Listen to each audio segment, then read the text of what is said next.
Okay, I just got home from New York Comic-Con, and while I was there, I played a number of games. I played Mario 3D World, I played Sonic Lost World, I played Donkey Kong Country Tropical Freeze, I played Legend of Zelda Link Between Worlds, and I played Mario and Sonic at the Winter Games 2014. But most importantly to me, the game I've been the most excited about this year was also there. Pac-Man and the Ghostly Adventures, both in its 3DS form and the console version, the latter of which will be the primary focus of this video, but as I said, I'll talk about the other games I just listed. Okay, so this has been a game that I've been hyping up and hyping up.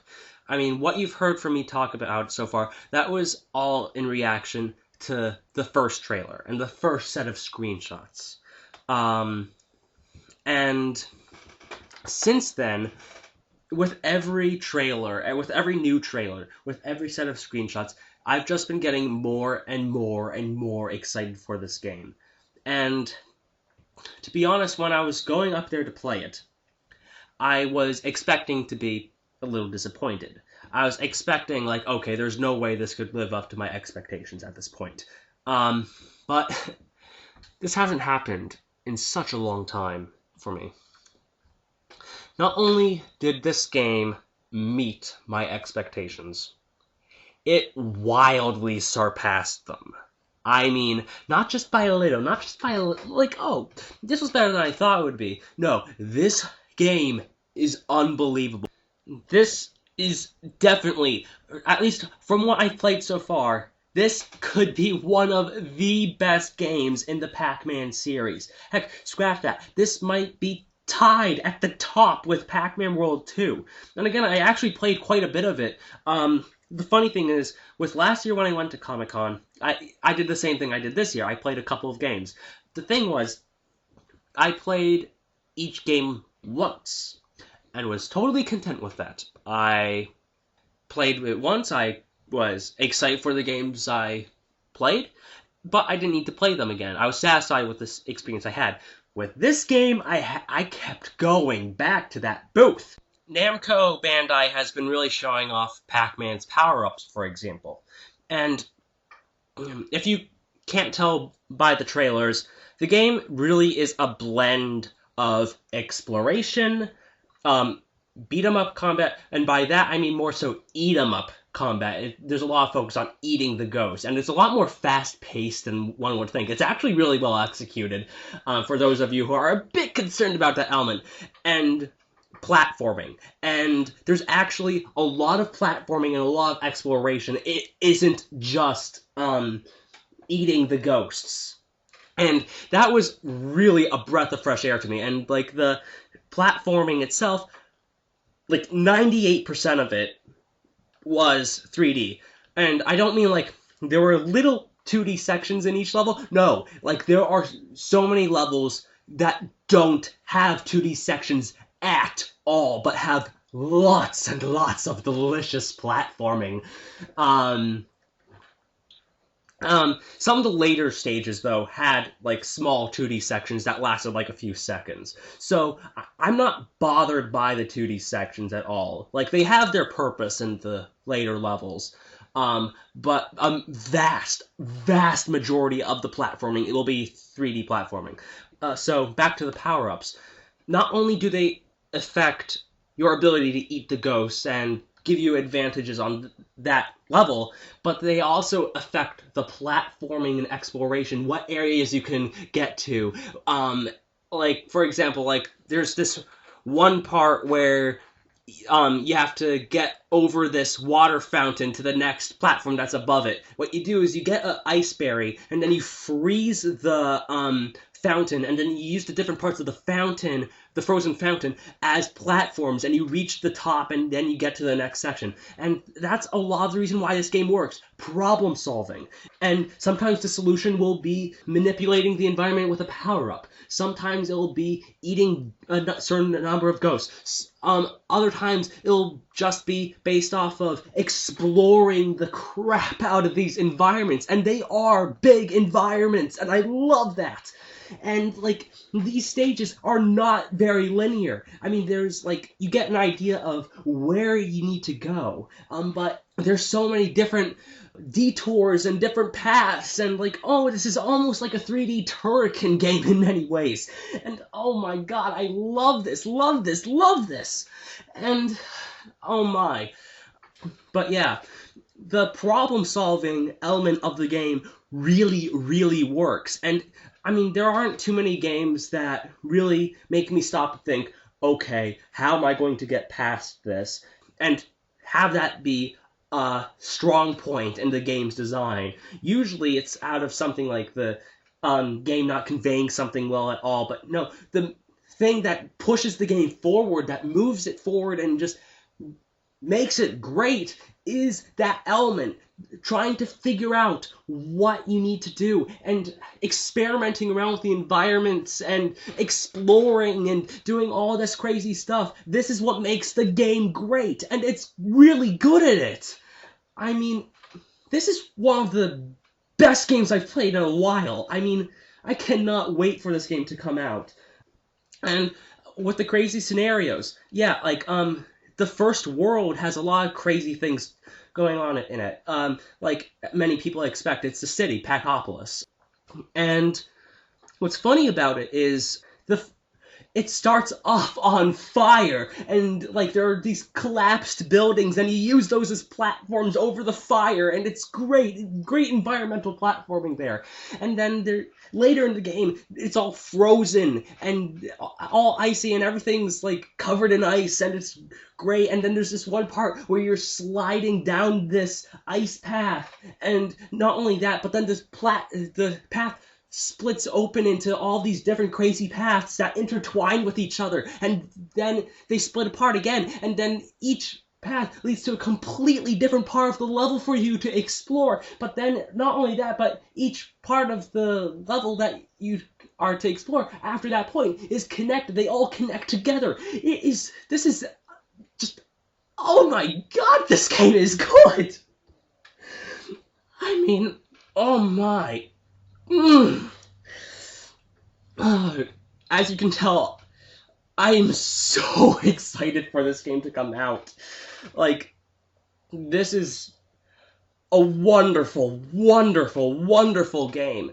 I had such a fun time playing it, and I'm at a loss for words. I expected it to be good, but I didn't expect it to be this unbelievably good.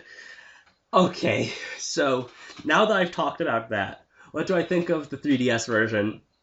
It's okay. I mean, it's much more beat-em-up oriented, and it's not very fun in comparison to the awesomeness that is the console version. Oh, and something else about the console version. I also played the multiplayer with a friend, and yeah, if you couldn't tell by the trailers for the multiplayer, it's Pac-Man Versus. It's a reworked version of Shigeru Miyamoto's Pac-Man Versus, and it's done really well. No one plays as Pac-Man, it's all CPU, and it's not just Pac-Man this time, but there's also Spiral and Cylindria from the show, and they have these guns, and they're the plasma-sucking cannons from the show, and if you get shot by them once, then you turn blue. If you get shot by them again, then you have to go back to the ghost zone. And again, there's a lot of emphasis about finding Pac-Man, but trying to keep your distance a little bit at certain points so you don't get eaten after he gets a power pellet. And if you like Pac-Man Versus, then you'll love the multiplayer in this. So, yeah. That's what I think of Pac-Man and the Ghostly Adventures. I need it. I already pre-ordered the game beforehand, and I am so glad that I did. I'll probably do a review of it either December or November, depending on how fast I beat it. But, yeah, I think you get a good idea of what I think of the game so far, and I played quite a few levels of it, because I kept going back and back to that booth. And, oh my, I already adore this game. it was by far the best game there. At least that I played. Mario 3D World. I'm going to talk about the other games now. Mario 3D World was better than I thought it would be initially. It's very clear that Nintendo's putting more passion and creativity into their games now. At least I wouldn't say as much as they did in the GameCube era, for example, but definitely more so than post New Super Mario Bros. Wii, because that's where I felt they kind of went. But yeah, they're kind of bringing themselves out of it. If you like New Super Mario Bros. Wii, if you like New Super Mario Bros. U, if you like Super Mario Galaxy 2, and you like all those games that I'm not as into, then you'll love this. And if you were unimpressed by Galaxy 2 and all those other games like I was, then you might even get a kick out of it. I had fun with it, personally. I don't know how fresh it'll keep throughout its duration. I don't know how good it will be after the first few worlds or so. But at the very least, from what I played, I had more fun with it than Mario Galaxy 2 already. So that should be a good sign for those of you who share my opinion with games like that. Sonic Lost World was pretty interesting, actually. It was better than I thought it would be, and if you like what you're seeing, then you will just eat this up. You will love it. It plays actually very similarly to the Genesis games in many ways, like how the levels are set up and the different paths and whatnot and how they're intertwined. It plays very much like the Genesis games in that regard, but you can pull off all sorts of crazy tricks too. And there's a heavy emphasis on precision. This is actually one of the hardest Sonic games I've played in a while. I was sucking at it pretty bad in some of the later stages that were available. So, yeah, Link Between Worlds, I didn't play all that much of it, but if you liked Link to the Past, I do, then this is worth getting. I like that you can play the temples in any order you want, and you can get the items beforehand. I think that's a great idea. And I also like how the Paper Link kind of goes into the game, fits into the gameplay, and like it's actually done well. I'm not that big of a Zelda fan, but I enjoyed what I played. Then Donkey Kong Country Tropical Freeze was also fun. It had some pretty crazy scenarios to put me in, and I like that. If you like Donkey Kong Country Returns, you'll probably like this. I can't say that it's a game I'm really excited for, like Pac-Man and the Ghostly Adventures. It's not profound, it's not anything that special, but it is fun. Then Mario and Sonic at the Winter Games. Me and my friend really embarrassed ourselves over this. It was really funny. We played the figure skating thing together, and it was one of the funniest things I've experienced in a while. It was really funny. Play this with a friend, and you'll see what I mean. The results get really funny. Like, you have to hold hands together, then you have to spin around each other. It's hilarious.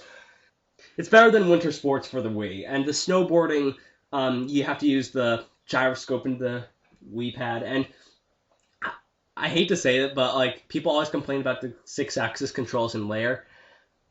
I still think that's some of the best motion controls I've seen in the game. This pales in comparison, actually. Like, I had trouble controlling this thing, and I get through Lair really easily. So if you're turned off by that already, then maybe this isn't for you. But if you handled like games on the Wii perfectly, but somehow have a bias against Lair somehow, then maybe you'll get through it. But overall, Pac-Man and the Ghostly Adventures is the game that impressed me the most, not just by a little bit, but by far, and I cannot wait for the game's release. So yeah, that's it. That's pretty much it. I'll see you later.